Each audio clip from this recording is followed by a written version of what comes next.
Les bornes de 240 volts comme celle-ci sont nombreuses. Toutefois, il vous faudra patienter pendant des heures pour recharger votre véhicule électrique. Ces bornes rapides, dotées d'une puissance de 400 volts, permettent une recharge en 20 minutes. Mais elles se font rares. On n'en compte que 2 au KRTB, une à Rivière-du-Loup, l'autre à la Pocatière. Il manque 2 bornes en ce moment entre Québec puis Gaspé, on va dire. Tu as à Montmagny qui en manque une, puis à Trois-Pistoles. Aucune borne rapide entre Lévis et la Pocatière, aucune entre Rivière-du-Loup et Rimouski. Un problème de taille, surtout par grand froid. Au froid, au chauffage, si à moins 20, ça coupe. On perd un tiers à peu près, là. Hydro-Québec connaît le problème. On est bien conscient là, que pour que les électromobilistes puissent voyager tranquillement là, sur le long du Bas-Saint-Laurent, il faut qu'on ajoute des bornes de recharge rapide.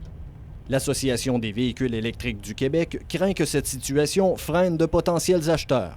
Dans l'imaginaire collectif, les gens s'imaginent que les voitures électriques, c'est pas fait pour aller bien loin. Au contraire, ça peut aller bien loin s'il y a des bornes. Jean-François Morin l'a d'ailleurs appris à ses dépens en route vers Rimouski. J'ai dû arrêter à Trois-Pistoles pour refaire une recharge, le recharger complètement pour pouvoir me rendre. Mais là, c'était une recharge de niveau 2. Une recharge de niveau 2 qui m'a pris, j'ai resté 1h30 là-bas.